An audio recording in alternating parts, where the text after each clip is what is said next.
And for those who enjoy this channel and would love to support us financially, please feel free to hit that donate link. We'd greatly appreciate it. God bless. Okay, awesome. Thanks so much. Looks like we're live, everybody. We've got a good one for you tonight. Both Dr. Ken Hovind and Dr. Ron Garret have been kind and gracious enough to give us their time for this most important debate. Both these debaters are no strangers to this topic of creation versus evolution. They are both highly knowledgeable individuals, which guarantees this to be one to remember. I have also got Brother John Maddox here as co-moderator. John, thanks for joining us. And always fun to be here, man. Should be a good time. Awesome. I appreciate it.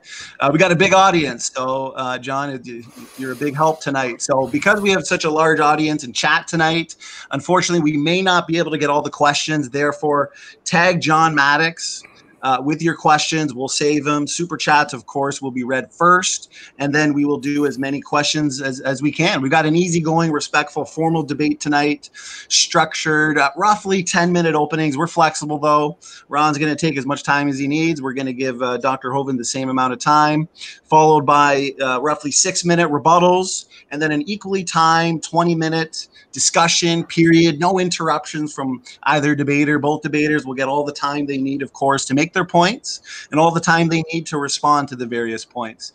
Lastly, 3-minute closings and a short question and answer. So enough for me. Let us hand it over to Dr. Hovind and Dr. Garret, the two men you all came out here to see.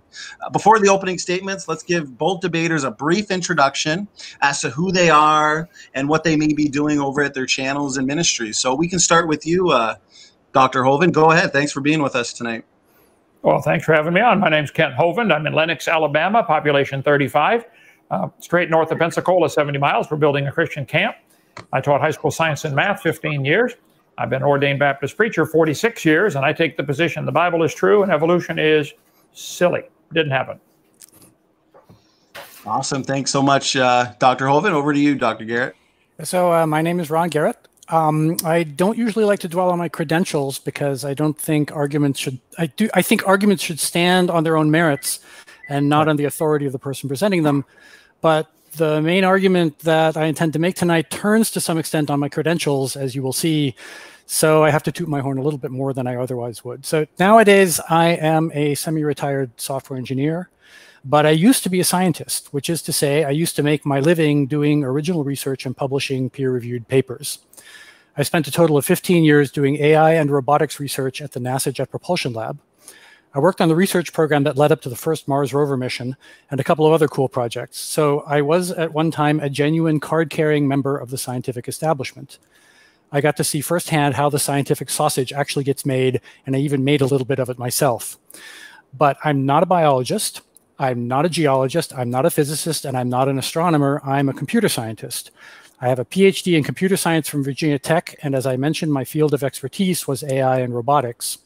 But I did get to hang out with actual card-carrying biologists and geologists and physicists and astronomers, and even a few actual rocket scientists. And nowadays, I also study quantum mechanics as a hobby along with young Earth creationism. And I don't have a channel and I don't have a ministry. Awesome. Well, we're happy to have you both. Great introductions, gentlemen. Obviously, tonight we're debating the topic of, is there reasonable evidence for evolution? We'll hand it over to you, Ron. Take as much time as you need, and we'll do the same with Kent. So whenever you're ready, Ron. Okay. Hi, Kent. So to prepare for this debate, I spent some time watching your videos. And I have to say, I was pretty impressed by your ability to weave a plausible sounding story. You are a lot more charismatic and well-spoken than I am, so I feel a little bit like David going up against Goliath here. Happily for me, truth is not decided on charisma or well-spokenness, so maybe I still have a fighting chance. Your videos don't leave a lot of room for doubt or even nuance about where you stand. You've called evolution, and I quote, the dumbest and most dangerous religion in the history of the world and public enemy #1. You've said, and again I quote, that everything that has ever been used as evidence for the theory of evolution has been proven wrong.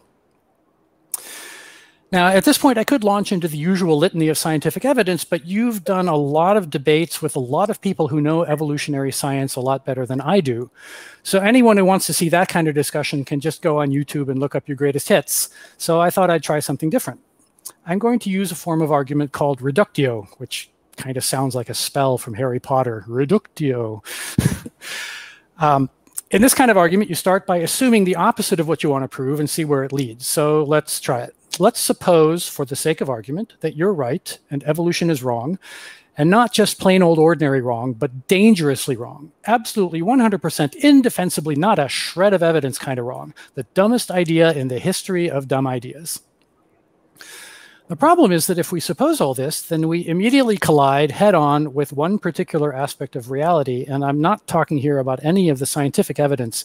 I'm talking about the elephant in the creationist living room, the plain and simple and undeniable fact that the overwhelming consensus in the scientific establishment is that the universe is 13 billion years old, more or less, and that the diversity of life on Earth arose through evolution by natural selection from a single common ancestor. Now, of course, this consensus doesn't prove anything. Argument from authority is a logical fallacy. Truth is not decided by popular vote any more than it is decided by public speaking skills. But if evolution really is the single dumbest idea of all time, it does lead one to wonder why virtually the entire scientific establishment seems to have swallowed this dumb idea hook, line, and sinker. How can we account for this anomaly? Well, one possibility is that all these scientists are stupid. This is actually something you profess to believe. You say that you have, quote, searched in vain for one functioning brain cell in anyone who believes in evolution. Now, the idea that scientists believe in this stupid idea because they're stupid is a perfectly respectable, even plausible scientific hypothesis. It seems wrong to me, but I used to be a scientist, so if all scientists are stupid, then I must be stupid too.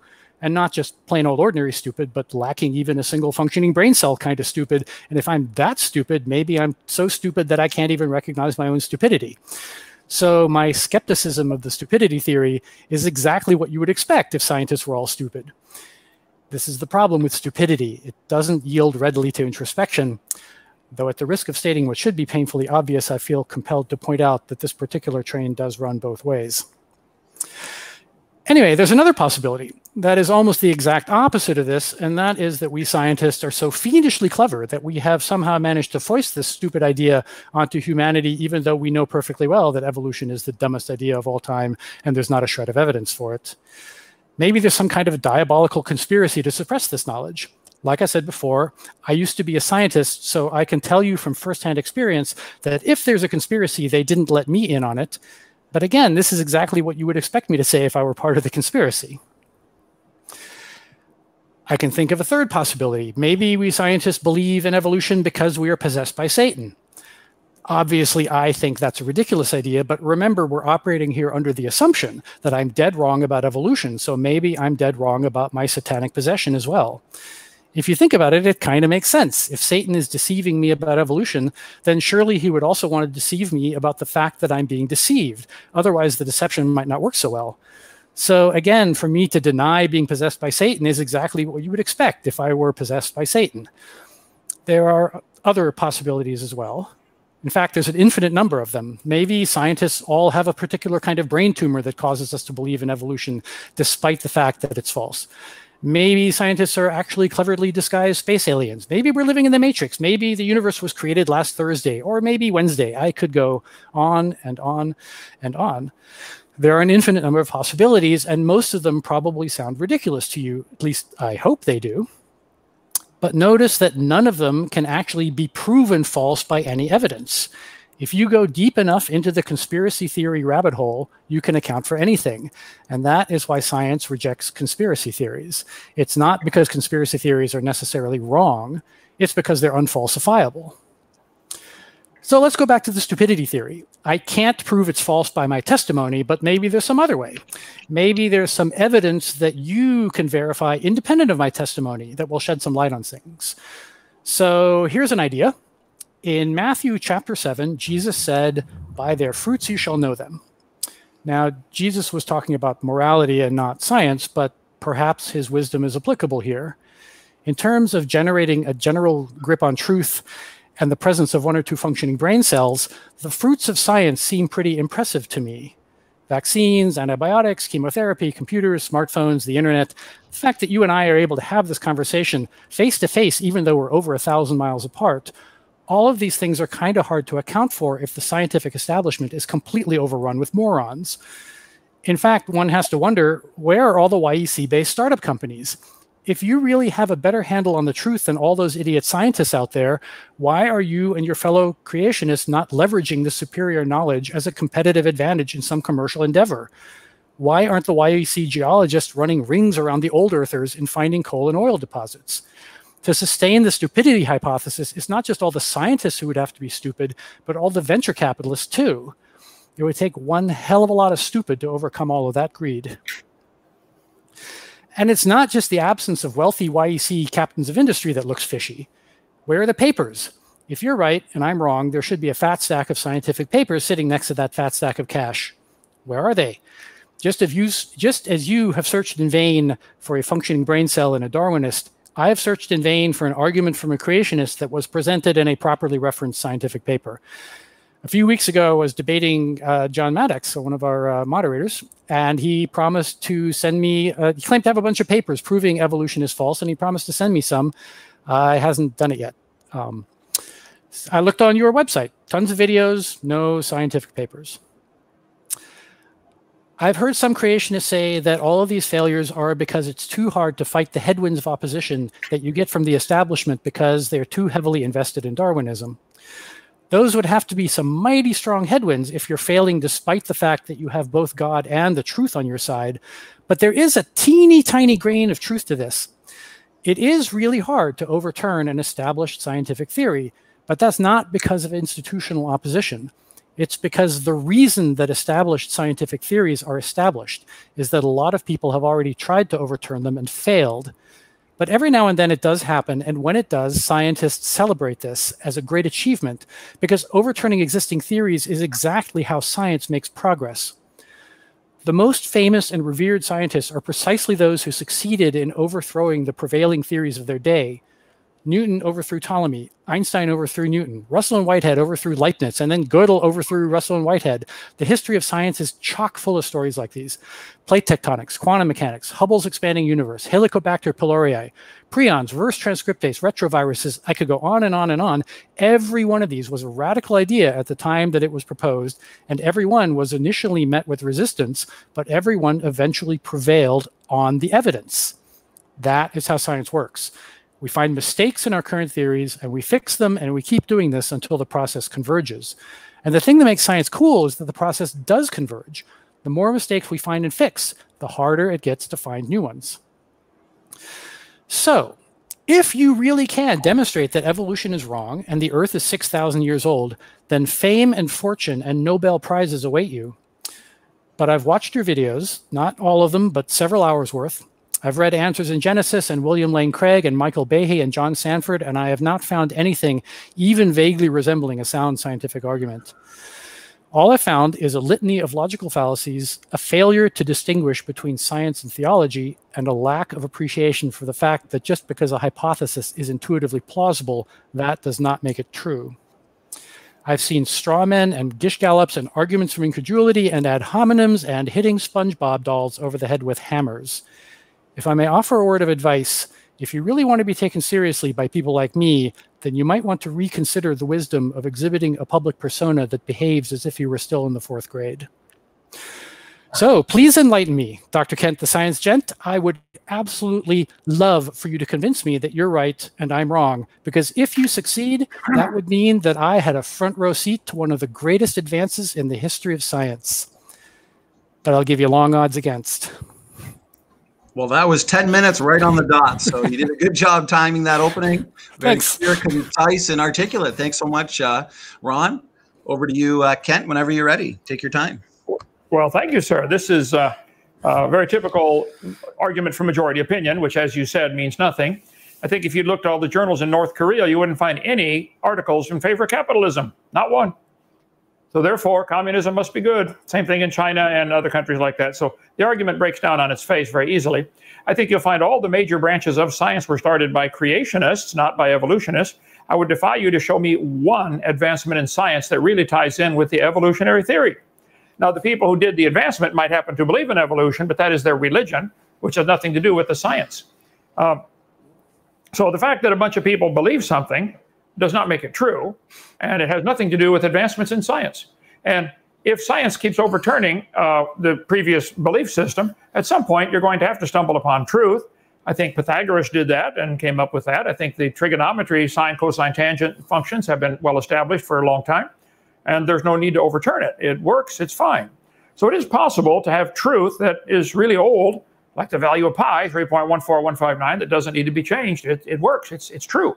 So we don't always have to overturn things. Some truths are really, really old. Okay, the Bible says in 2 Peter chapter 3, knowing this first, there shall come in the last days scoffers, walking after their own lusts and saying, where's the promise of his coming? The Bible says they are willingly ignorant of the creation and the flood and the coming judgment of God. And I cover this in my seminar series on drdino.com and on my YouTube channel, Kent Hovind Official.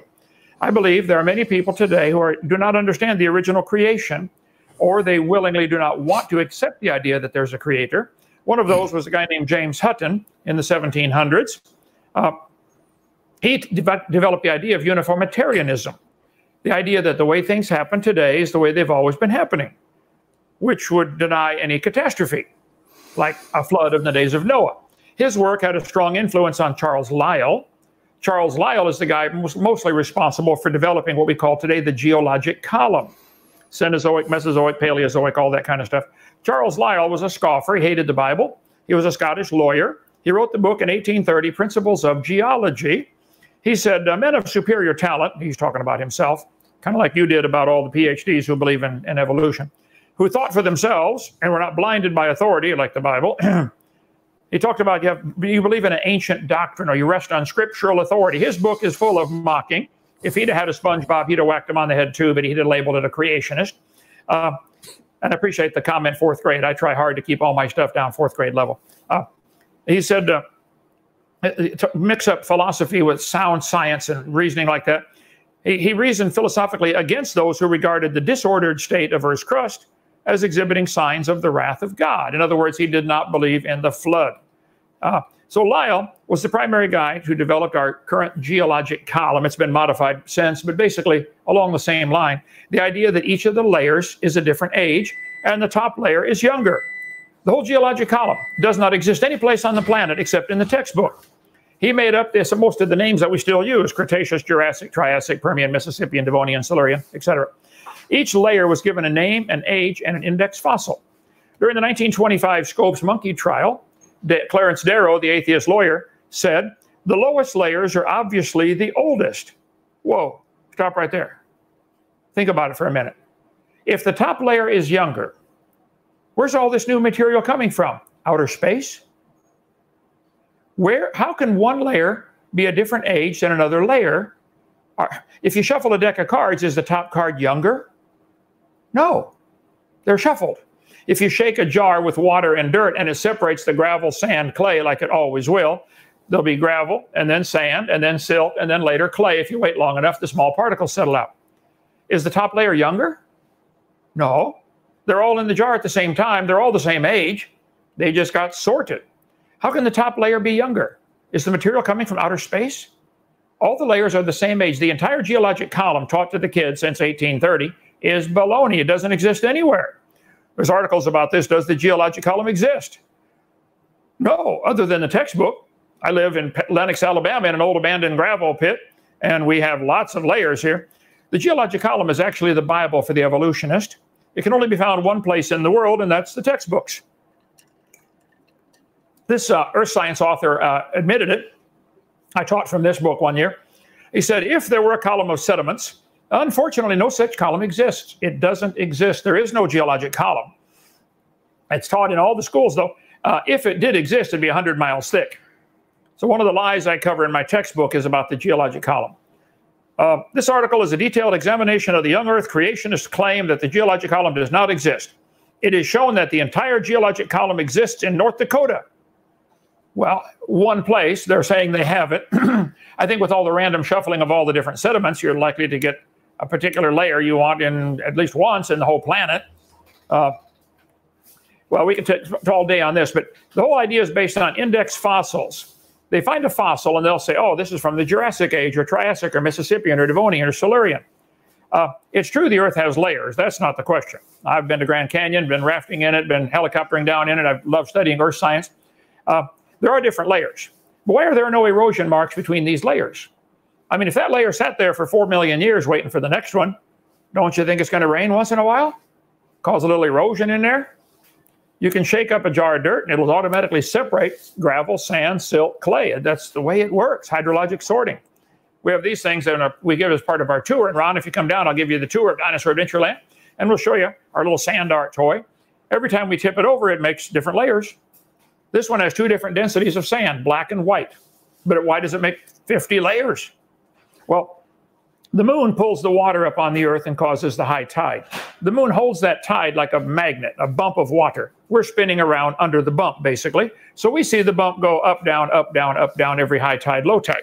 The moon never sees that. All the moon sees is high tide. So if the Earth were covered by water totally, like in Noah's flood, the tide could become harmonic. It would not get interrupted by the continents banging into it. South America, North America. An uninterrupted tide, studies have shown, would be about a 200-foot tidal change on the planet. Every 6 hours, 12.5 minutes between high tide, low tide. Well, if the water came up 200 feet in Lenox, Alabama, we're at 31 degrees north latitude here in Lenox, Alabama. If the water came out, you can do the math on that. I taught trig for years. You'll find space up here. Okay, right here. Lenox, Alabama is turning approximately 886 miles an hour toward the east. So if we're going 886 miles, they'll call it 900. If the water's coming up 200 feet, in order to fill that bump, the water has to rush in sideways at the same speed the Earth is turning. Well, at this latitude, it's nearly 900 miles an hour. At the North Pole, it is 0. If the water's going sideways at 900 miles an hour, it's going to create turbidity currents. It's going to create stratification, rapid layering. Thousands of layers would be deposited in just a few weeks. Moving water automatically separates things. You guys' entire religion of evolution is based on the assumption that the layers are different ages, and they're not. Water rushing sideways, especially nearly 900 miles an hour for a couple hours, would tumble all the rocks around, explaining why we have rounded gravel all over the world. I live in a gravel pit, a former gravel pit. Well, I can give you 10 billion rocks if you'd like, and they're sorted into layers. These layers all happened as a result of sideways movement of the water, stratification. In addition to that, you get liquefaction with the moon lifting the tide up and down. You get liquefaction and stratification at the same time. So the geologic column does not exist. This guy said, American Journal of Science, peer-reviewed article, the intelligent layman has long suspected circular reasoning in the use of rocks to date fossils and fossils to date rocks. The geologist has never bothered to think of a good reply. It cannot be denied from a strictly philosophical standpoint. Geologists are arguing in a circle. The succession of organisms has been determined by a study of their remains in the rocks.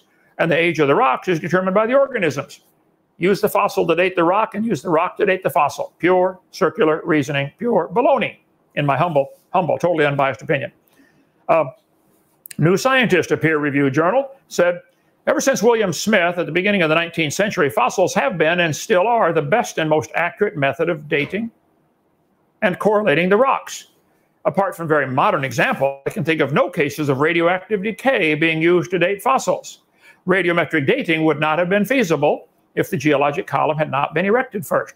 So my stand would be, they use the rocks to date the fossils, they use the fossils to date the rocks. It is pure circular reasoning. It is absolute insanity in any court of law. A judge with a second-grade education would say, stop right there. This doesn't make sense.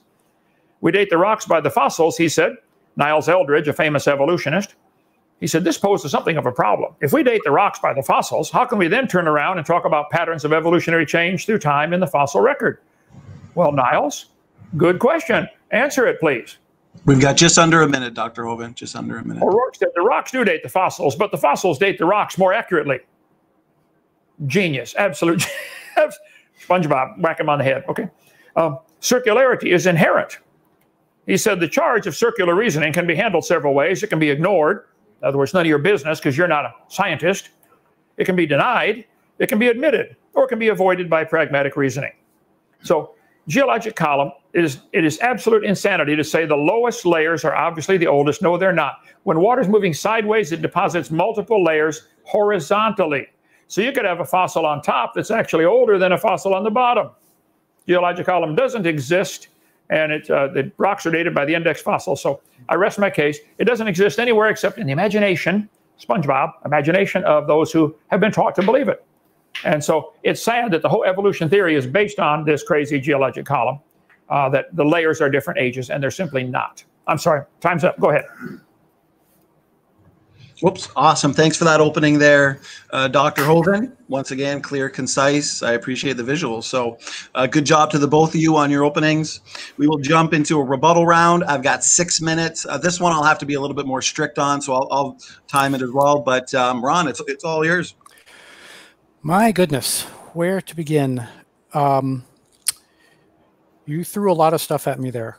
So like I said, I am not a geologist, so I can't really speak in an informed manner toward the geology. Let me instead focus on an explanation that you offered as to why scientists believe in evolution. You quoted, I think it was 2 Peter, that there would be scoffers who would reject the truth to satisfy their lusts. Did I get that right? That is what 2 Peter says, yes, sir. And you believe that to be true? Not with all of them, but with many. Oh, yeah. I have no idea if that's your case or not, but... Okay, so let me tell you a little bit about exactly what kind of lust do you imagine that scientists are satisfying with the theory of evolution? Well, many people don't like the idea of having a God tell them what to do in any area of their life, whether it be the moral area, i.e., sexual things or financial things. Is it okay to steal or rob or cheat or lie or, inflate? The moral standards, basically, they lust of the flesh, the things that they want. Okay, that's what I thought. I just wanted to make sure that I had it right before I give you this response. Okay, go ahead. So let me tell you a little bit about me. I'm an evolutionist, I'm an atheist, but I don't think it's fair to call me a scoffer. I have been studying young Earth creationism with as much good faith as I can muster, because I think it's important to come to an understanding of points of view that one doesn't agree with. I have been doing this in earnest for several years. I've been studying the Bible since I was 12, when my parents sent me to a YMCA summer camp where I had a brief conversion, and it felt the presence of the Holy Spirit.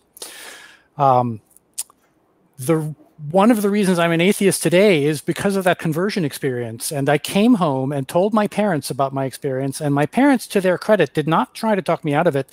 Instead, my father handed me a Bible and said, "Great, you're a Christian, you should read the Bible." And I started reading the Bible, and it didn't take me long to become convinced just from reading the Bible that this could not possibly be the Word of God.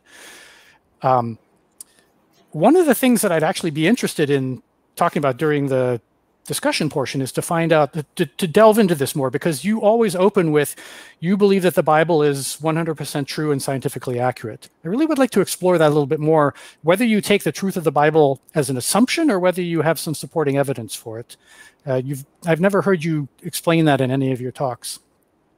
As far as not wanting somebody in charge of my life, I have been married to the same woman for 25 years. I don't steal. Most of my neighbors consider me a pretty reasonable guy.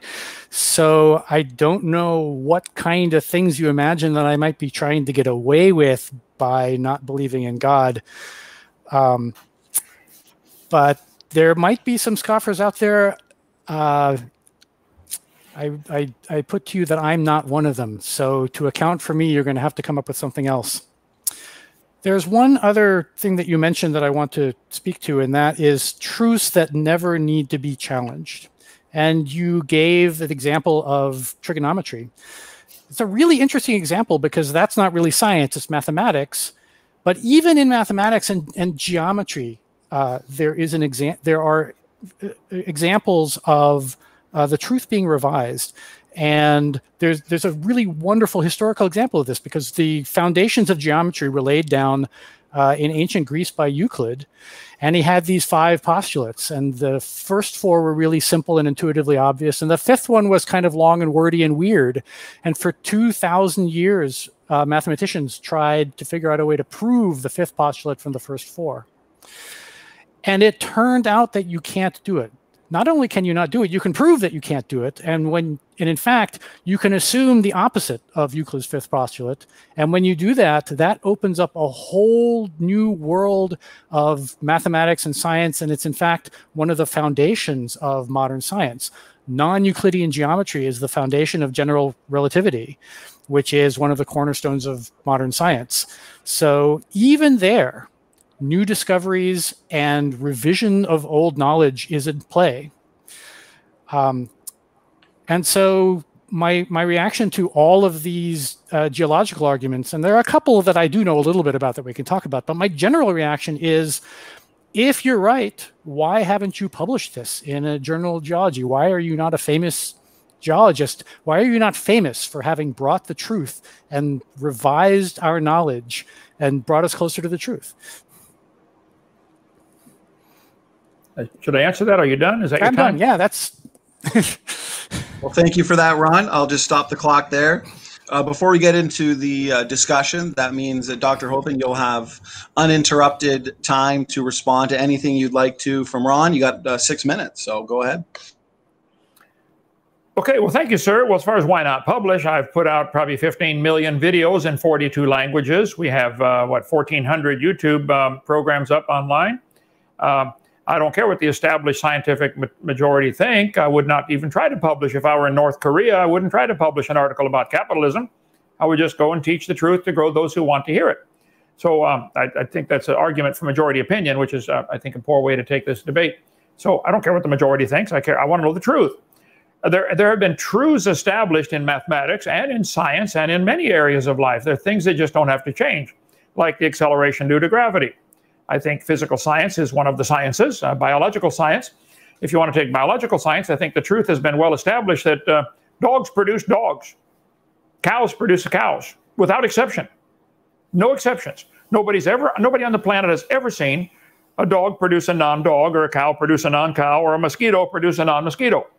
Now, we currently have 70 varieties of sunflowers that are recognized in the world. They might have had a common ancestor called a sunflower. There are 195 recognized breeds of goats, and they might have had a common ancestor called a goat. All we've ever seen, though, is exactly what the Bible said would happen 20 times in the first 7 chapters. They will bring forth after their kind. 10 times in the first chapter, they bring forth after their kind. There are no exceptions to that. And you may want to ask the question, well, what is a kind? Well, I think generally it's intuitive to a 5-year-old. They can tell you that's the same kind of animal or same kind of plant. There are a few that are tough to categorize, I understand.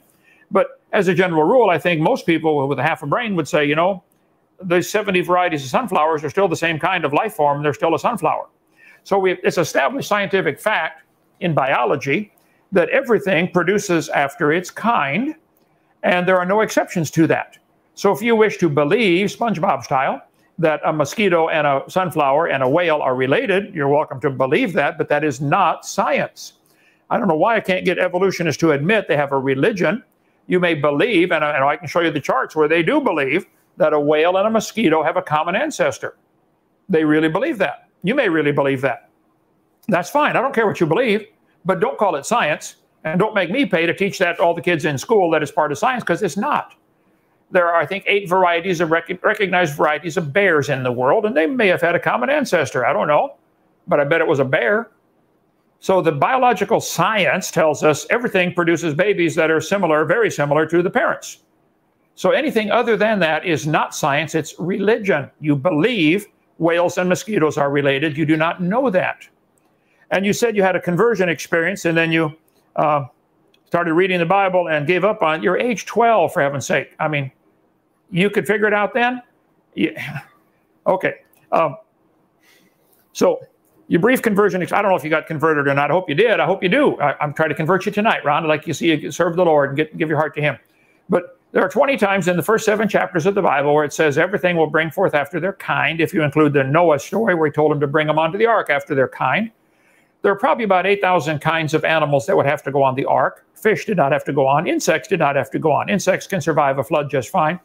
God told Noah to bring those. They said, they will come to you. You didn't have to go get any of them. He said, they'll come to you, all those in whose nostrils is the breath of life on dry land. Well, that would not mean fish, would not mean insects. So let's assume that number is reasonable. 8,000 varieties of animals could have easily produced all the millions of variations of those. The 8 kinds of bears might have come from a bear. I wouldn't argue that. There are 2 varieties of beavers in the world, and they might have come from a common ancestor called a beaver. I think there are 1,400 varieties of bats. There might have been several pairs of bats on the ark. I don't know. But the variations that we've seen all stay within what everybody with one eye and half a brain would say is the same kind of animal. I don't know how many varieties of corn farmers have developed. A bunch. You know, there's the sweet corn, the sour corn, the popcorn, the speckled corn. I come from Illinois, corn country. And they might have had a common ancestor called corn. But why you guys believe that corn and mosquito and whale have a common ancestor blows my mind. I'm baffled that somebody would believe such a thing. And then they believe it all came from an amoeba, and they believe life started from non-living material. How on earth are you going to do that? And that everything in the universe fit into a dot smaller than a period on a page. Why would they call that science? It's not even common sense.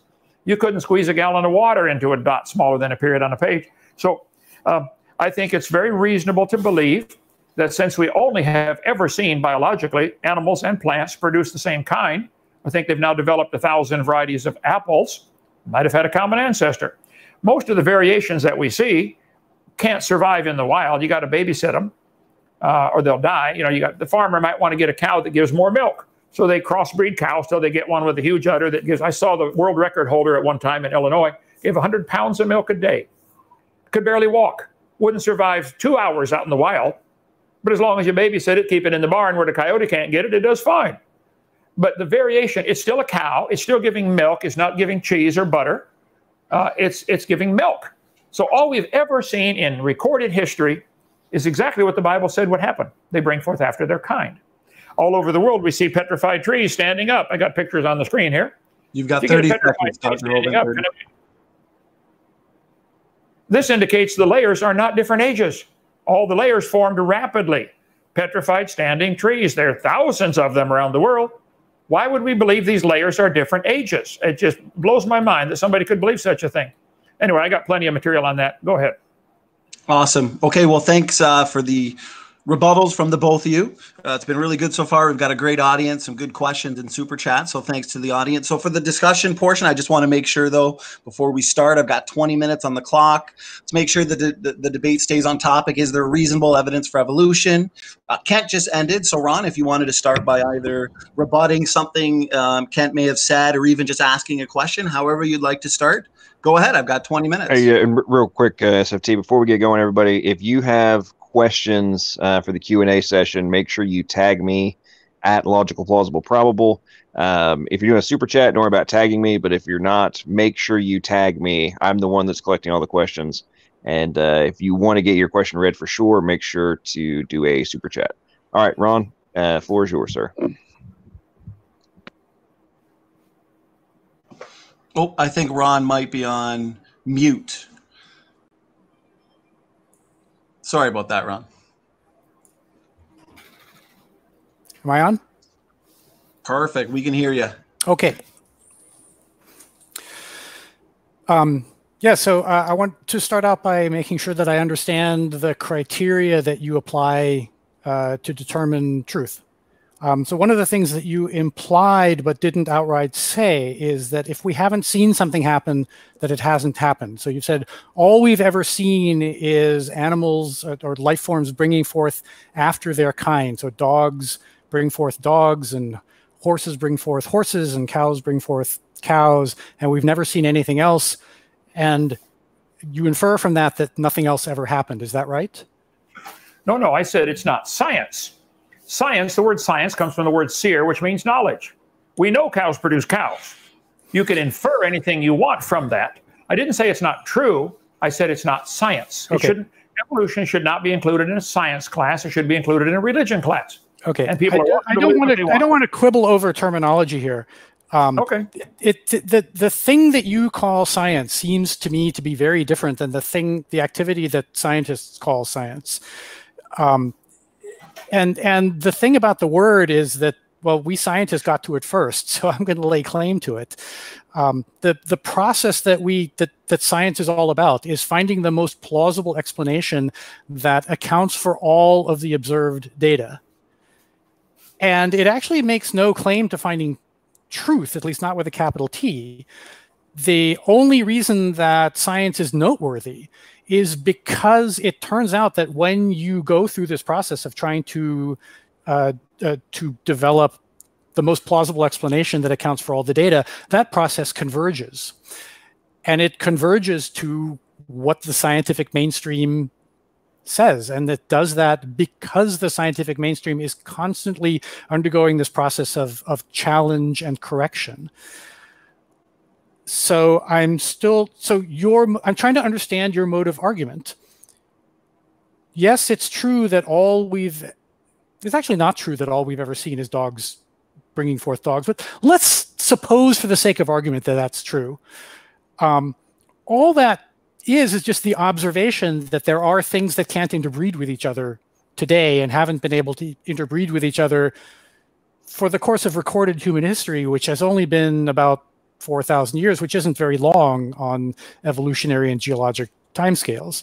So just because we haven't seen something happen doesn't mean that it hasn't happened.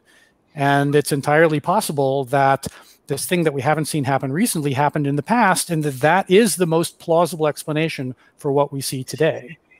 Do you admit that as a possibility? No, absolutely not. That's got nothing to do with science. If all we've ever observed is dogs produce dogs in 4,000 years of recorded human history, why would somebody believe it was different in the past? If it could, why don't they do it today? Go to the laboratory, make a dog produce something that's non-dog.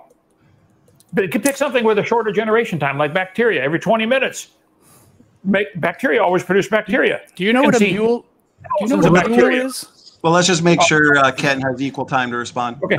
You can get thousands of, one person could live long enough to see thousands of generations of bacteria. Generations of bacteria. Okay? They always produce bacteria. So it is not plausible that if we give it more time, it will be different. It is religious to believe that if we gave it more time, it would be different, but it's not plausible science. The most plausible explanation is, since dogs have always produced dogs, they must have started off from an original dog. We don't ever see any animal or bacteria or plant or anything ever produce anything other than the same kind. So no, it is not plausible. Adding time is the SpongeBob imagination magic cure-all for evolution. That's their rescue. That rescues them. Oh, well, give it enough time, it'll happen. No, the impossible does not happen given any amount of time. And you said science is open for challenge and correction. I agree. I challenge them to produce a non-dog from a dog, or to produce living things from non-living. I'll give you, put a frog in a blender, blend him up, and then I'll give you, you can have the results. All the molecules to make a frog are right there. All of them in one blender. put it back together, make a frog, make it come alive. They've never produced life, and they've never seen any animal or plant or insect or anything produce anything other than its kind. So that's why I say evolution is a religion. And I'm glad you said the course of recorded human history is about 4,000 years, because you're about right. Shouldn't that ring a few bells? Like, hey, the Bible says there was a flood 4,400 years ago. And that would, why? Are humans actually getting smarter? Or could it be that they survived a flood and started recording history after that? So anyway, all we've ever seen is dogs produce dogs. There are no exceptions. If you wish to believe otherwise, I don't care what you believe. But you shouldn't call it science. And the fact that a bunch of scientists believe that, there's probably some really smart scientists in China who believe in communism. Okay. That has nothing to do with their science. That's a political view. And I happen to believe it's totally not only not true, it's insane to believe in communism. But that doesn't mean because they're scientists and can produce something in the laboratory, therefore their political views are correct. You may be a very smart man, Ron, retired from Google, doctor's degree. The fact that you believe in evolution doesn't mean they don't match. It's not part of it. You might be really smart in some areas and need SpongeBob hammer on the other areas. So I'll try to get you converted. Go ahead. Okay, Ron, you got equal time. Go ahead. So just to be clear, I'm not making the argument that I'm right because I'm smart. In fact, I'm saying the exact opposite. I am open-minded. And I have you over here telling me one thing, and I have the scientists over here telling me something else. And I just happen to have spent time with them, and so I know them and I know how they operate. And because of my experience with them, I happen to know that they're not engaged in a conspiracy. Your comparison of the scientific establishment to North Korea is completely off base. But I can't prove it to you here and now. So I'm just trying to figure out where to take this argument, where to take this discussion so that it can be productive here and now. So why don't you try to convince me that the Bible is true? And let me show you, indicate a place to start. You said we've never seen a dog produce a non-dog. Well, there's something else we've never seen, and that is a global worldwide flood. Now, we have a written account of one. And one possible explanation for why we have a written account of one is that it happened. But another possible explanation for why we have a written account for one is that there was a local flood that was really big by the standards of the Bronze Age people who wrote down the account of it. But it wasn't worldwide. How could the people who wrote the account of it 4,000 years ago possibly have known whether or not it was worldwide? They didn't have satellite imagery. They didn't have airplanes. All they could do was look at the area immediately surrounding themselves, and that might have all been flooded. But how could they possibly have known whether the entire planet was flooded? I'll give you another. Okay, go ahead. Well, it's a fair question. I'm not asking that to be taught at taxpayer expense in the school system, so the burden of proof is not on me to prove anything about the Bible. I can believe anything I want because I'm not making everybody pay for that to be taught. The burden of proof is, and the purpose of this debate is for you to show evidence for evolution. However, the flood in the days of Noah, there are legends from countries all over the world about a global flood, not just the Bible. I mean, many cultures, 330 legends about a flood. They're listed on creationism.org, Paul Abramson's website, done a great job of getting them all together in one spot. Read them. Why would there be 330 flood legends if there wasn't a flood? Secondly, why would most of these flood legends include somebody building a big boat? If there's a local flood, move. You don't need a boat at all. Just, hey, flood's coming. Move. It took 120 years to build a boat to avoid a local flood. You can move a long ways in 120 years, a long ways, probably around the world a couple times. So, and why gather all the animals? Some are going to survive somewhere else. So I think the local flood idea is ridiculous. Certainly, again, I don't have to prove it. I believe the Bible is true. They find fossils of all kinds. Fossilized clams in the closed position are found on top of Mount Everest, tallest mountain in the world. Well, when clams die, they open. You can walk along the beach and find a million seashells. But to find petrified closed clams, I've got probably thousands in our museum here. Come on down and see it in Lenox, Alabama. We have certainly hundreds, maybe even thousands of petrified closed clams. Well, nothing fossilizes today at all. I mean, if you see animals die all the time. They don't fossilize. The coyotes drag them around, or the buzzards, or the ants. They turn into soil. We find fossil animals all over the world, had to be buried rapidly. Complete articulated skeletons of giant animals like dinosaurs are found fully articulated by the tens of thousands in one big graveyard. There's the Karoo Formation has 800,000 vertebrate animals in one big graveyard in Africa. I think that's a big flood. So I think there's plenty of geological evidence that there was a flood. Certainly there are layers all over the world. They find fossils on every continent, including Antarctica. And so I think the evidence could easily be interpreted. You find examples of rapid erosion like Grand Canyon had to be formed very quickly. And I cover all that in my video. I can talk about it now if you'd like, but Grand Canyon probably formed in about a week, not millions of years.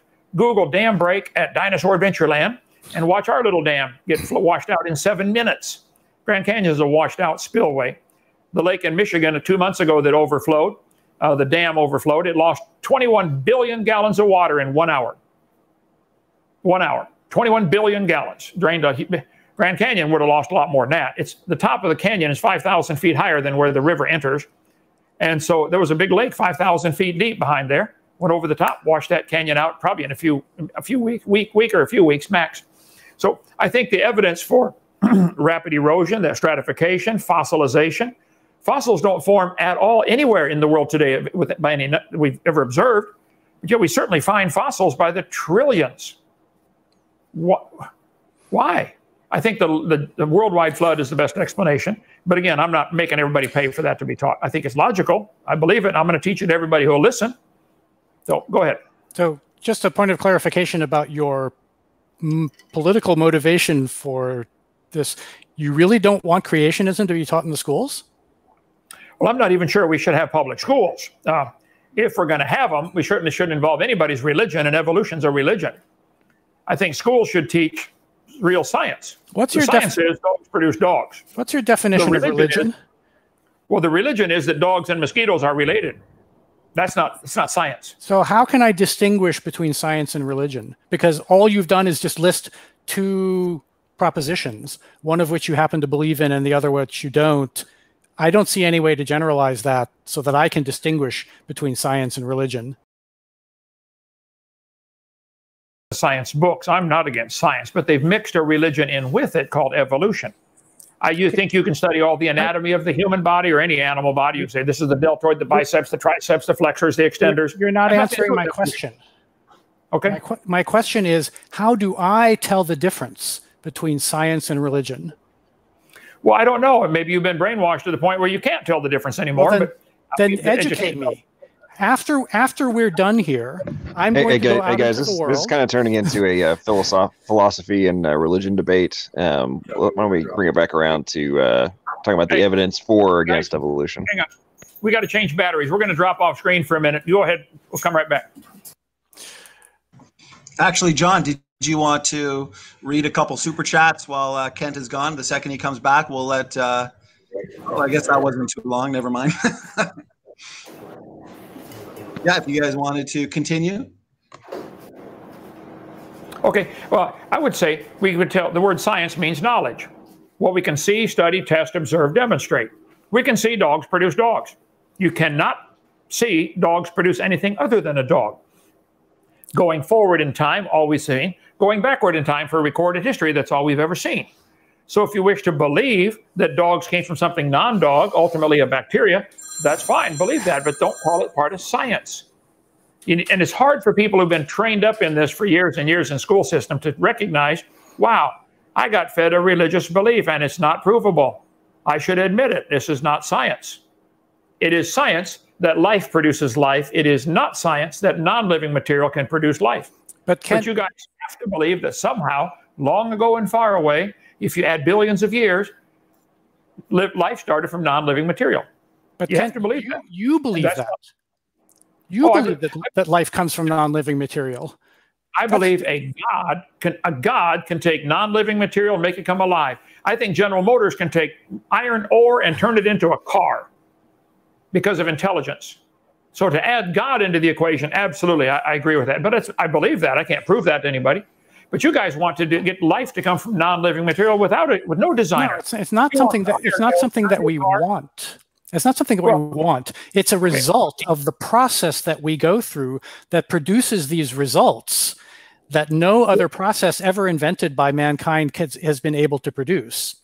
Okay, what's the process that produces life from non-living material? I'm not talking about the process that produces life. I'm talking about the process that produces scientific knowledge. I'm talking about the process that scientists call science, which is not at all like the process that you call science. We're using the same word to talk about two completely different things, and we ought to use a different word for one of them. And I'm going to stake my claim to the use of the word science for what we do because we got there first. Wait. Do you mean the evolutionists got there first? You are way behind on your history. No, all the scientists got there. Started by creationists who believed God made the world. They were seeking for some order and design. So you got here last. It is true that the people who established the scientific method were creationists. That's true. But the method that they laid down eventually led them away from that and to evolution. No, it didn't lead them away from. So you did not get here first. You got here second or last. No, I did. Charles Darwin was. So Newton was a devout Christian, and Charles Darwin was also a devout Christian. And in fact, that's one of the reasons that he struggled over whether or not to publish, because he was afraid of the consequences of publishing his theory. But his theory, it was accepted not for any political reason, and not because of any pressure, and not because of any scoffing and lust. It was accepted by people who were Christians at the time because the evidence supported it. What evidence would support the idea that a dog and a mosquito have a common ancestor? Okay. So you've heard of 23andMe, right? I have. Okay. Do you believe that that when 23andMe tells you that your ancestry is a certain thing, that they're correct? I don't see. If you're talking about a human ancestry, they would say mine is Norwegian. I would agree. They can probably do that. I don't think they could look at the chromosomes and say, Kent, you're related to an amoeba. But they do that by looking at your DNA, right? Uh-huh. And so you accept that by looking at your DNA, you can tell that you are more or less closely related to another human, right? I'm completely related to humans. I would agree. Okay, but you're more related to some humans than others. So you're more related to your immediate family and less related to your distant cousins, and even less related to the people in North Korea, right? Correct. Are there any limits to that? Well, so that's the interesting question. Are there? And for a long time, it was thought that there weren't. But the evidence shows that there aren't. So if you accept that DNA evidence shows that you are closely related to your immediate family and less closely related to your cousins, and even less closely to your distant cousins, and even less closely to North Koreans, then the exact same DNA evidence shows that you are even more distantly related, but still very closely related to chimpanzees. You really believe that, don't you? Well, the data is absolutely clear. The similarities in the DNA are beyond dispute. The question is whether this is evidence for relatedness. And it might not be. There might be something in there that causes something to diverge, some different phenomena that happens that causes this evidence to no longer be valid once you jump from humans to chimps. It might be. But now the onus is on you to describe what that is. Because the data is exactly the same in all cases. Okay, you said the onus is on me to prove that. No, if you wish to believe humans and chimpanzees are related, we've never seen a chimpanzee produce a non-chimpanzee. The fact that they have similar DNA code could prove the same designer wrote the code. Microsoft PowerPoint has lots of similarities to Microsoft Word, like millions of lines of code that are identical. Okay. It does not mean nobody's writing the code. Okay. It means you're from Google, for heaven's sake. You know about codes. Fine. Yes, absolutely. So here is another plausible alternative hypothesis that explains the data, and that is that we are designed, and the designer reused some of the code in different designs. Does Google do that? Do they reuse some of the code? Yeah, of course they do. And so, like I said, this is a plausible hypothesis. Now let's explore this. How can we determine, we have two alternative hypotheses on the table now. This is how science works. Two alternative explanations. We agree on the data, We have two alternative explanations for explaining the data. Now, how do we decide which one is right? Well, I think both sides have to admit we can never prove either one.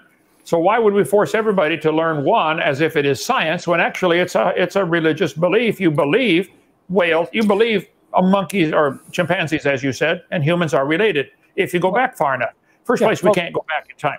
Maybe we can't prove one. Maybe we can't prove these, but maybe we can. And if we can, so there might be some more evidence out there that we have not explored yet that would support one of these hypotheses more than the other. That's possible, right? Well, the title of the debate tonight was the evidence for evolution, so I'd like to hear it. Why do you believe? Let's just make sure Kent is done with his point. Go ahead, okay, Kent. So, Ron, why do you believe you're related to a chimpanzee? Because the overwhelming weight of the evidence indicates that that is the case. But we need to take this one step at a time if you're going to understand it. And we need to make sure that we start from some common understanding. So we've already found some common ground here. We agree on that DNA testing is a valid source of data, and that humans and chimpanzees do share a lot of DNA code. And our disagreement now is over two alternative explanations for how this came to be, right? Well, let's expand the DNA word a little further. Would you agree that the DNA code itself, whether chimpanzee or human, is mind-boggling in its complexity? Absolutely. Way more than Microsoft or Google or any other computer code ever written? Absolutely. Okay. So we have a code that is beyond our comprehension in its complexity, four-dimensional, four-digit code, not just binary code, that is staggering in its complexity. Yep. So the fact we have some similarities with the chimpanzee, I would agree. But you wish to believe that that proves a common ancestor. I would say no, that doesn't prove any. It doesn't even. You can believe that. Saying this, I wish to believe. I don't wish. The only thing I wish for is to arrive at the truth. That's well. All then that you'll I become wish a for. Christian tonight. Yay! Great, go for it. Fantastic. So let's keep going. And if the outcome of this is that I end up being a Christian, that's great. Okay. Really. I don't have any preconceived notions here. I mean, I do have a strong feeling for how I think this is going to turn out, but my only actual desire is to arrive at the truth. Okay? Yay. All right. Hey, so while you're climbing that mountain, I'll be waiting for you at the top. Go ahead. Okay. So I'm going to throw a third hypothesis out here, and I'm going to accept the possibility that maybe we were designed, but I'm going to throw out the possibility that we were designed not by a deity, but by an intelligent alien. Okay, that's also a plausible hypothesis. It would account for all of the data that we have looked at so far, right? Yeah, but then it just simply postpones the problem. Of course, where did the alien come from? You know? Okay. Yeah, I understand. And you could argue that, which is why I said at the beginning, I'm not asking everybody to pay for my religion to be taught. You guys are making everybody pay for your religion to be taught.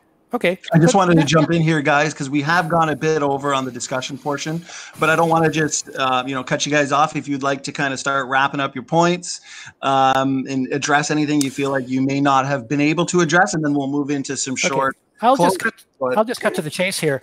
It's simply not true that dogs only produce dogs. There are all kinds of exceptions. So if it's not true that dogs only produce dogs. Dogs can interbreed with coyotes and wolves. Horses can interbreed with donkeys and produce mules. There are lots and lots of examples of interspecies breeding. The process by which new species are created is a slow and gradual one. It plays out over a long period of time. And we can see today, we can observe every step of that process happening before our eyes. If I had more time, I have slides and data and backup, but you can just go read about this. It's on Wikipedia. Boy, I wish we had time to talk about the moon and tides, because that's something I actually know something about. Maybe we need to reconvene with a narrower focus next time. I'm for it. Come to Linux. We'll have a discussion down here. I'll give you a tour. You mentioned, I think you shot yourself in the foot. You said we see dogs produce non-dogs because dogs, wolves, and coyotes can interbreed.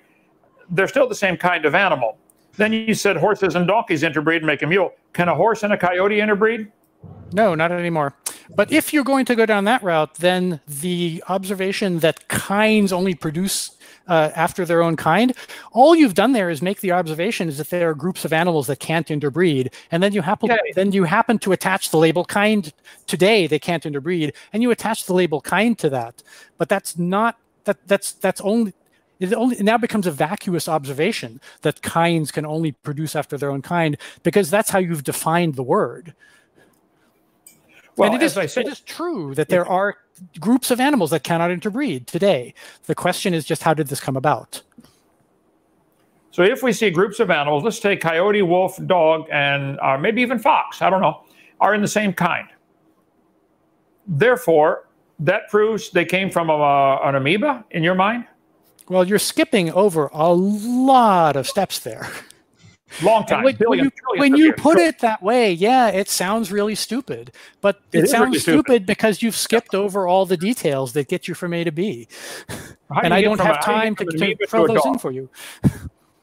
How do you get from an amoeba to a dog? Where's the gene code in the amoeba to tell the dog how to make a leg or a tongue or an eyeball? Amoebas don't have any of that. Like I said, that's a really long story. But evolutionary biologists have filled in that story to an amazing degree. And if you give me half an hour and a day to prepare, I'm happy to tell you that story. Or you can just go look it up. Just look up phylogenetic tree, and you'll see the result. And the way that these phylogenetic trees are produced is by DNA sequencing and by matching up the ones that are closest to each other. It's all done algorithmically. There's no politics involved. There's no desires, and there's certainly no wanting to avoid God for the sake of satisfying lusts. So, because they can make a phylogenetic tree and draw a bunch of lines on paper, therefore that is the line that they drew the evidence, or the result of the evidence. No, that's not what I said. That's not the evidence. The evidence. Okay, the evidence is the fact that you can draw this is evidence for evolution. It means that there is at least a plausible path for all of the diversity of life to have arisen from a single common ancestor. It's not proof, but it is evidence. And then on top of that, you've got the fossils, and you've got the geologic column, and you've got cosmology, and you've got this, and you've got that. It really is just an overwhelming stack of evidence, any one item of which we could talk about for an hour.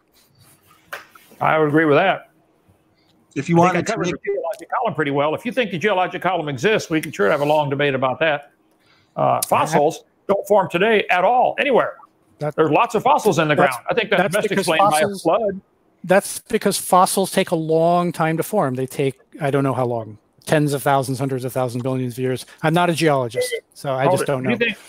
You think a bone in the dirt would stay there for tens of thousands of years before it disintegrated? A fossil is not a bone.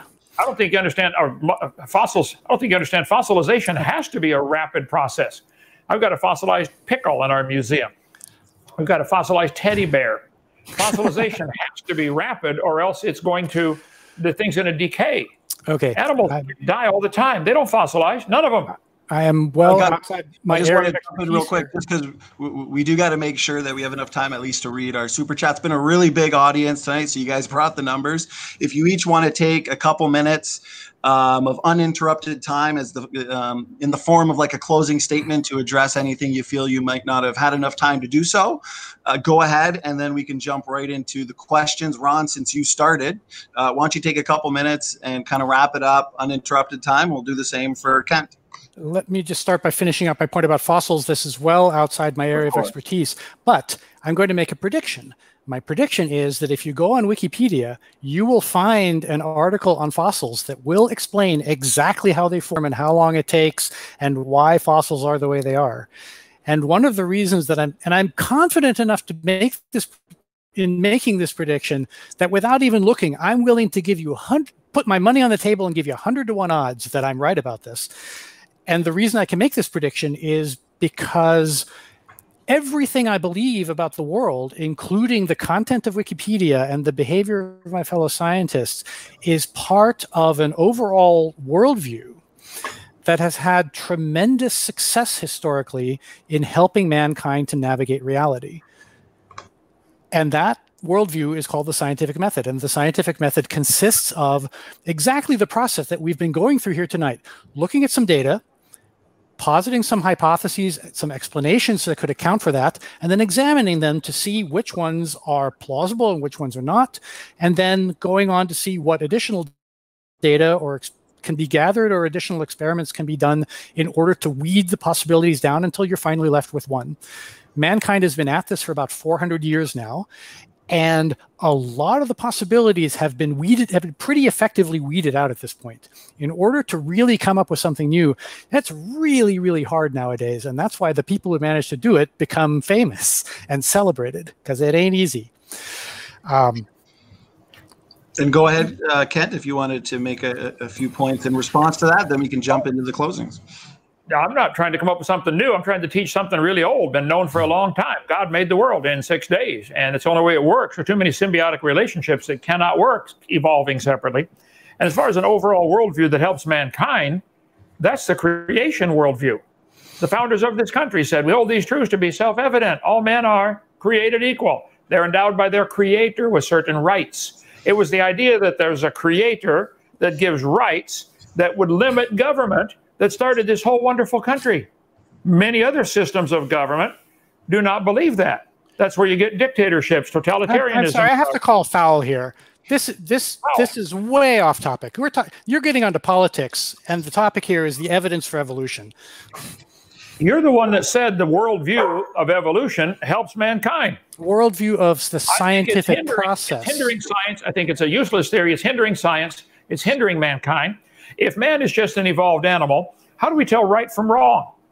Ron, is it wrong for somebody to murder their neighbor and cut them up and eat them? If it's wrong, why do you think it's wrong under evolution? Boy, I would love to get into morality of evolution with you, but Sure. That is also way off topic. Well, I think the fruit of evolution is people have no moral standard to go by. How do you tell right from wrong? Is abortion right or wrong? Okay. Is sex with your dog right or wrong? Is anything wrong? One of the moderators going to put a stop to this, or okay. Shall I take this on? Well, no, I think what we'll do now is, because it's been a really engaging discussion we have. It's been so fun, and it flew by that we gave probably about another 10 minutes onto the discussion. This would right now be a good time just to, Ron, since you started, take a couple minutes or whatever you feel is necessary just to give a concluding statement. We'll do the same for Kent, and then we've got some super chats to read, and we'll call it a night. So if you want to go ahead there, Ron. I thought that was my concluding statement. Yeah, me too. Go ahead and super chat. I'm fine. You want to go right into the super chats? Yeah, let's do it. Okay, well, thanks again for an engaging discussion and a really good debate. So I'm going to pass it over to Brother John Maddox, who gathered the super chats and questions. John, go ahead. All right, so first question we've got is for Kent, and it's from David Neff. What criteria would you accept for one kind changing into another, quote unquote, kind? Well, again, the burden of proof is not on me, because I'm not asking everybody to teach this, but I think if the Bible says they will bring forth after their kind. So the ability to reproduce seems to be heavily tied into whether it's the same kind. I would predict you will never be able to get an apple tree to reproduce with a coyote. I think they're a different kind. Now, can the coyote and the dog reproduce? Maybe so. Charles Darwin kind of changed the field a little bit by titling his book The Origin of Species. Well, what exactly is a species? Nobody's ever gotten a rock solid, unchangeable definition of species either. So it goes back to the definition of the word evolution. What exactly do they mean? And I cover this in my seminar, the 6 different meanings of the word. What we've ever seen is variations within the same kind. What every 4-year-old would say, that's the same kind of animal. I don't know that the burden of proof is on me to define it in every instance, because some of them are pretty tough to classify. That's the glory of science.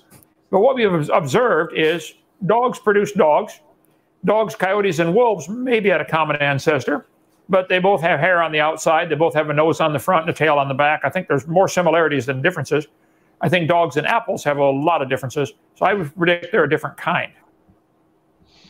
Awesome. Thank you. All right. This is... Can I speak to that? Sure. Go ahead. So this idea, the straw man of coyotes not being able to interbreed with apples, that is of course true, but it's based on a fundamental misunderstanding of how speciation works. Kinds do not change into other kinds. Kinds diversify, and eventually they get to the point where they diversify enough that some of their members can't interbreed with each other. And that usually happens because of physical isolation in different kinds of environments. But not always. There are other ways that speciation can happen. And so it's not that one kind changes into another. It's that one kind splits and becomes two kinds.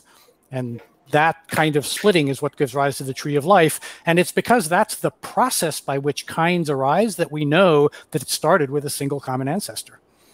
Well, now, Ron, that if you look at your phylogenetic tree, it does go back to a single-celled organism. Let's call it a bacteria or an amoeba. No, it doesn't. All the family trees go back to a single-celled organism. No. I've got hundreds of them. They go back to an original replicator, which usually doesn't appear on the tree because we have no idea what it was like. But by the time you get to a single cell, a lot of evolution has already happened. Single cells are very complicated.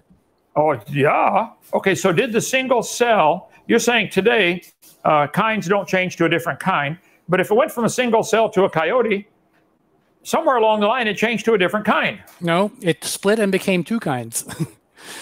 So it did change to a different kind. So the way it happened is single-cell organisms started to form colonies, which form multicellular animals, which so the single-celled creature became multi-celled. It's now a different kind.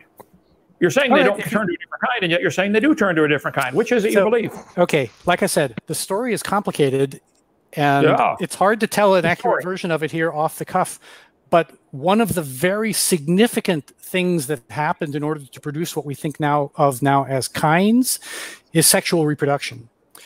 And that is a long story in and of itself. And so you're kind of flipping back and forth between stories about single-celled organisms and stories about wolves and apples.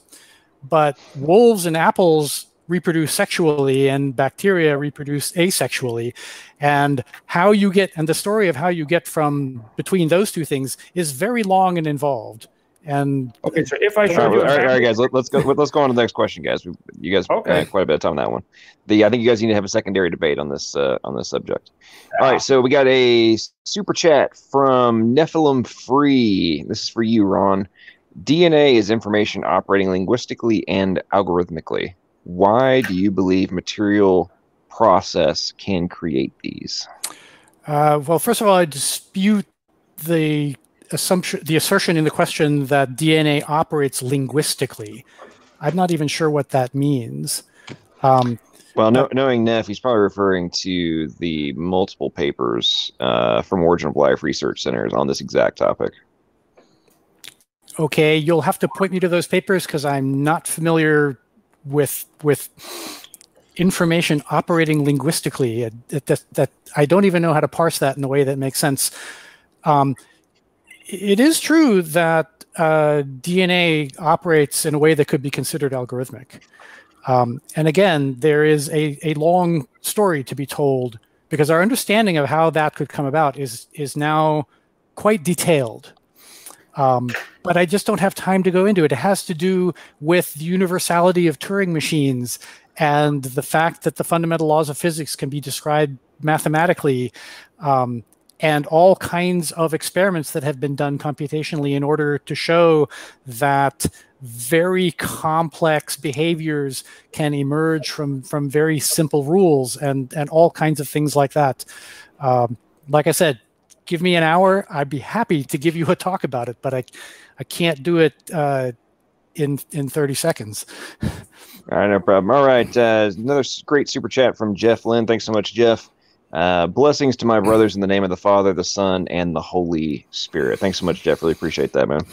All right, so next one we've got from Luca. This is for you, Kent. It's unity of measure of entropy. I'm guessing he's asking what you determine as a unit of measure for entropy. Was that for me? I don't know if anybody's ever come up with a unit of measure for entropy. All we've ever seen is things are falling apart, entropy. Everything tends toward disorder. How fast it happens varies greatly. Some people fall apart rapidly early in life, and some people fall apart later in life. I don't think there is such a thing as a unit of measure of entropy. I think it is universally observed. I'd like to see anybody show me an example of the opposite of entropy. You have to have a lot of input to the human body just to keep it going. You got to keep putting air into it, and water, and food, and there's a lot of input to keep it alive. So I don't know. I've never 381. I've never seen a measure of unit for the unit of measure for entropy. Interesting. Yeah, I agree. I don't. There might be one in physics, but I don't know offhand what it is. Like I said, I'm not a physicist. But this is kind of a tired old trope, because it's simply not true that entropy always increases unconditionally. That's only true for closed systems, and Earth is not a closed system. It has energy coming in from the sun, so entropy does not increase here. All right, going on. Let's go on the next one, guys. I just wanted to jump in real quick. I just want to make the point that whoever's question it is, I believe it's only fair that they would get the last word. So, for example, on that one, Dr. Hovind, that was your question. If you'd like to have the final word on it, then we'll move on to the next question. Well, I think it's fallacious to think that adding energy is going to overcome entropy. We added a lot of energy to Hiroshima one time, didn't organize anything over there, or Nagasaki. So adding energy doesn't decrease entropy. Adding energy to your body by taking in food, water, etc., only keeps it going based on the code that's already there. It doesn't increase anything. You cannot add energy to your body and therefore grow feathers or a wing or a fly. It just keeps it going with a pre-existing code. All right, let's move on to the next one, guys. So we've got this is from Dapper Dino. This is for you, Kent. Let's say you found a skeleton in the ground. How would you tell if it's a dinosaur? And he's asking, how would you personally determine this? Well, the word dinosaur means terrible lizard. It was coined in the 1800s, dinosaur, terrible lizard. I think there are certain characteristics of reptile skeletons. Some are kind of difficult to tell. But generally, reptiles, lizards, snakes, turtles, etc., tortoises, never stop growing. You look at the end of the bone to see, do they have the cells that are able to keep growing or to eventually stop growing. So what exactly, how would you tell from a bone? Maybe may not be enough data to tell from a single bone whether what species it belongs to. And oftentimes things do get mischaracterized or misclassified. So I guess I'd have to leave that to people who are more interested in classifying bones to see which exactly species it is. But by definition, the word dinosaur has to be in the lizard category. That's what it means, terrible reptile. All right, Ron, do you have anything you want to say, or should you move on to the next question? Only to point out that dinosaurs aren't actually reptiles, but no, I don't really want to touch that one. All right, this is for you, Ron. It's a super chat from George Bond. Thanks so much, George. He's asking, please explain the caterpillar to butterfly via evolutionary process. He's asking, how did the caterpillar become a butterfly via traditional evolutionary process?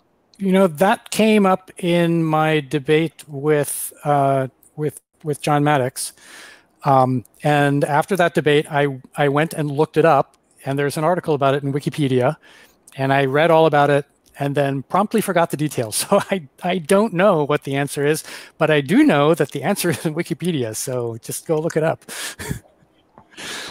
All right, Ken, do you have anything you want to say about that, or move on to the next one? I think there are millions, probably billions of examples like that I think are, the fact that somebody can write an article on Wikipedia doesn't mean anything. But caterpillar to a butterfly is pretty phenomenal change. And how did it evolve the ability to make that change? Why didn't it stay a caterpillar? It's perfectly happy as a caterpillar. Why go through this complete metamorphosis? All they'll say is, given enough time, it can happen. That's why it's a religion. You have to believe it. It's not science. Do I get the last word since it was my question? I'm going to agree with Kent. Kent is absolutely right that you should not trust everything you read in Wikipedia, and that's why every article in Wikipedia has helpful references that you can go see what the original sources of the information was. So you can actually go read the original scientific papers that, or the basis of the information that's presented in Wikipedia, and you can judge for yourself. And if you find a mistake, you can publish your own paper correcting the mistake and become a famous scientist and contribute to the field. That's how this process works. All right, we got another super chat from Jeff Lynn, and he says, it was Karl Marx who wrote to Charles Darwin to thank him for his evil delusion, not Christians. I think y'all were going back and forth on that, or maybe that was from the side chat earlier. Anybody know what he's talking about there? That sounds like politics, and I'm happy to talk about the politics of evolution, but not tonight. I think there was a discussion about this going on in side chat that might have been directed at whoever they were interacting with. All right, we got another super chat from Coco Puffer. Actually, we got two from him. This one's for you, Kent. It takes DNA to make proteins and proteins to make DNA. Please explain to Ron he has a major chicken and egg problem. It takes a designer. Well, it is obvious. You do have a chicken and egg problem. People ask me, which came first, chicken or the egg? Well, the chicken. Had to. God made all the animals in 6 days, and there's no better explanation. So yeah, the protein makes the DNA makes the protein. I see no way out of that chicken and egg problem for the evolutionist other than SpongeBob imagination. Give it enough time, doesn't happen. So Ron, I would like to hear your answer on that one. Yes, this is a legitimate point. This is something that science does not yet have an answer, a good answer to. It's the problem of abiogenesis, which is separate from the problem of the question of evolution. The evidence for evolution is overwhelming. The evidence for abiogenesis is thinner. We're still trying to work that out. And I have a lot of confidence that science will eventually work it out. There are a lot, if you look at, science has a really good track record of solving problems that were once considered unsolvable. So my optimism is based on the history and that track record. But the jury is still out, and it may well be that eventually we will discover some evidence that refutes all of these hypotheses. Like I said in the opening, I'll give you long odds against, but I won't bet my entire life savings on it.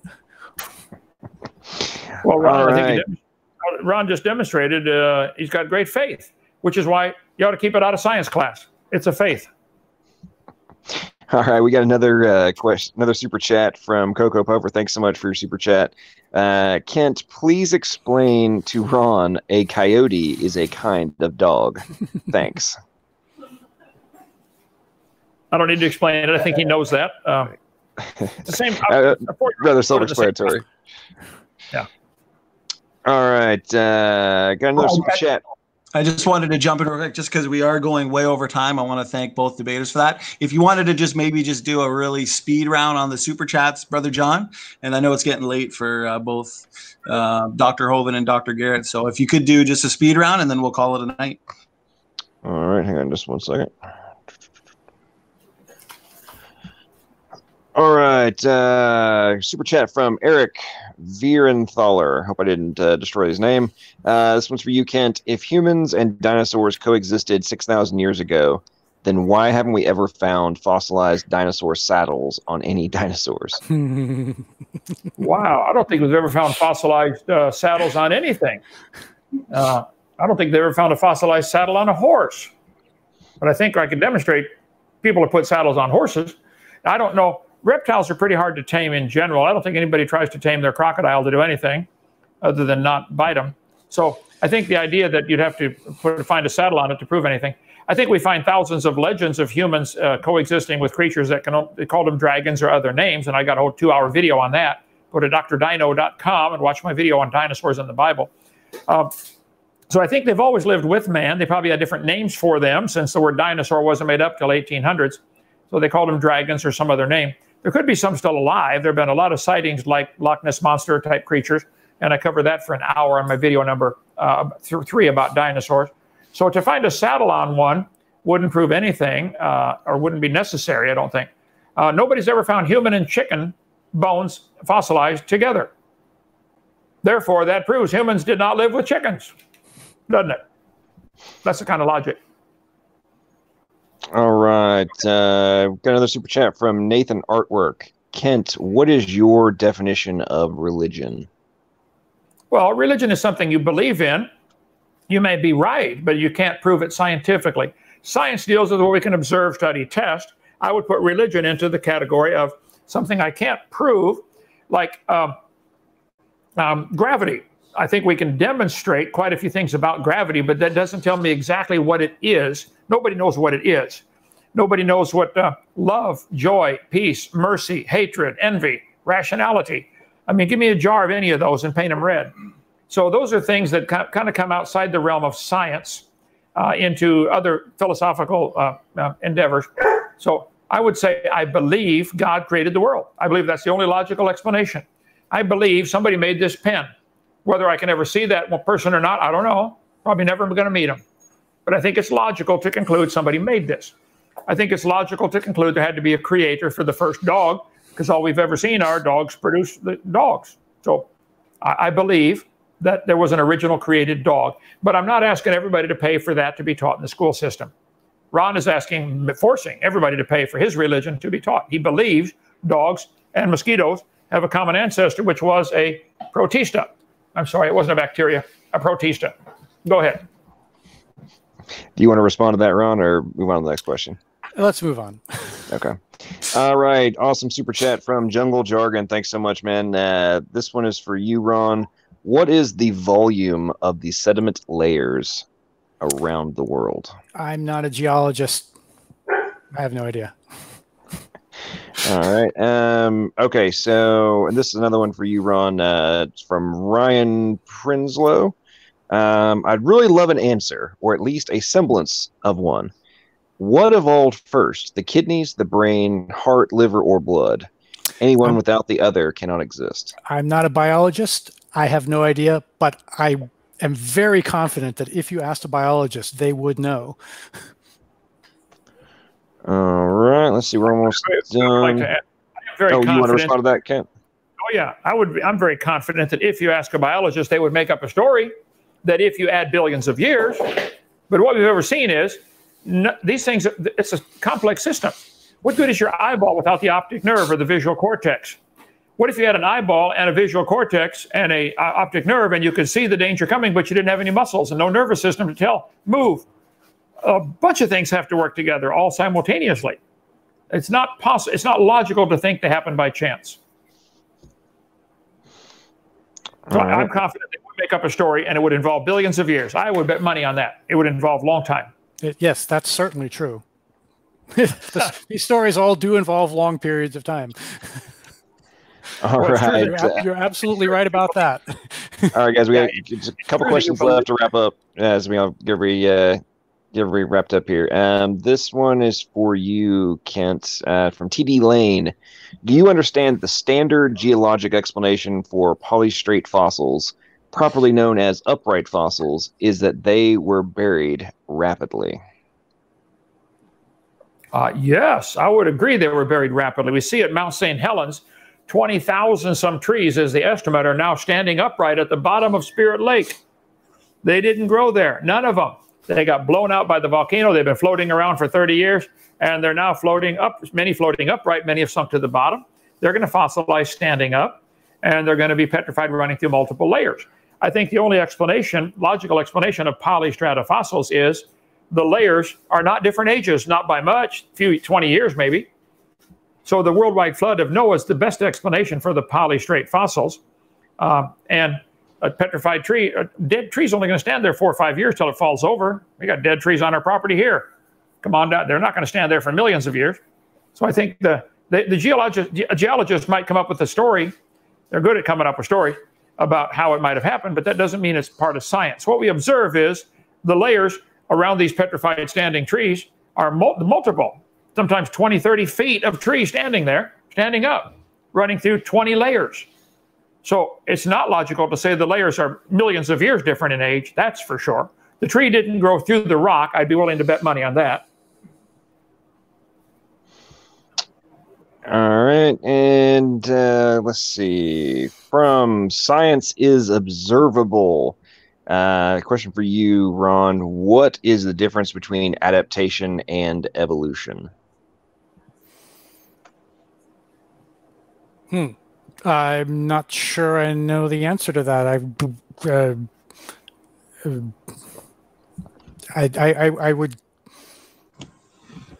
guess I have to say I don't know. All right. We just got a super chat in real quick. I think Kent wants to. Oh, Ken, do you want to respond? Well, I think adaptation certainly happens. You can adapt. Animals can adapt to cold climate, and like Alaska, and the dogs, the wolves up there have thicker fur.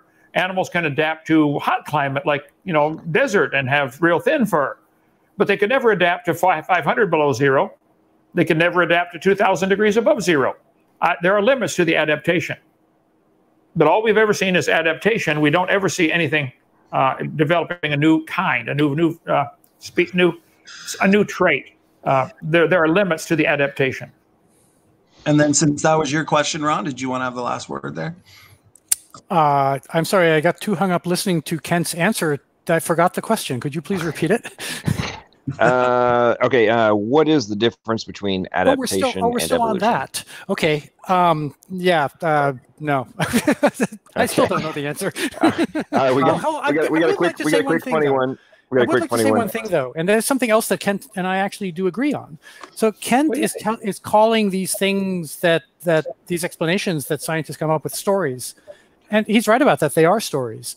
But the thing that makes them scientific is that they are stories that are consistent with all of the observed data and have withstood scrutiny and challenge and questioning, and have passed all these tests. That's what makes them special stories that are worthy of respect and consideration and distinguishes them from other kinds of stories that humans tell. Right on. All right, we got a funny last-minute super chat from Josiah Hansen. Kent, I tweeted a photo I took of a real-life dragon flying over my car yesterday, but you've blocked me. Guess you're out of luck. I was shocked. Well, I don't block people at all on my. I don't. Like the tech guy might have done that, or somebody else might have done that who monitors the channel. We'd block people that curse and swear, or that try to monopolize our channel by making 400 comments. Go get your own channel. Make any comments you want. But there are maybe, brother, you said you saw what appeared to be a pterodactyl fly over your car. I mean, had the horn in the back. Had the thing on the back of the head. I mean, if a pterodactyl was captured and put in the Brooklyn Zoo, what would you evolutionists say? I can tell you right now, you would say, wow, look at this one survived for 70 million years. It'll never enter your brain to question the whole theory. It'll never come across your mind. Okay, well, I'm going to jump in here and can I respond? Yeah, of course. That sort of thing actually does happen. On occasion, they do discover species that they thought were extinct that turned out not to be. The one example that I can think of just offhand is the chambered Nautilus, but there are probably others. Okay, well, I want to thank the. Of course. Ron, yeah, go ahead. Ron, the chambered Nautilus is an index fossil. If they find a fossilized chambered Nautilus, it's given an age, that rock layer is given an age of millions of years old. But now that they found them alive, what are you going to do? I don't know. I would have to look that up. But again, I'm very confident that there's an answer out there. Oh, yeah, I'm sure you are. Okay, well, I'm going to jump in here. I want to thank the debaters for giving us all this extra time. The chat has had a great time. We've all had a great time. It's been a really good debate. Definitely one to remember. So I want to thank you both again for your time tonight.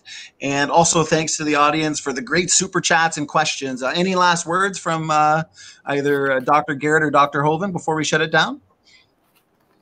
You started. Ron, go ahead. No, thanks, Kent, for making the time. I appreciate it. It's been interesting, challenging. I hope we meet again. All right. Well, thank you also. I'll be glad to do it again anytime. And come on down. I'll introduce you to Jesus Christ, my Lord and Savior, and then we can get baptized in our lake. Come on down. Awesome. Well, thanks to the both of you. Any last before we wrap up, folks, if you head on over to my channel, we're going to do an open mic after show. There'll be a link over in the live chat. Head on over. We'll be kicking off in about 5 minutes after we wrap up here, so we'll be going live.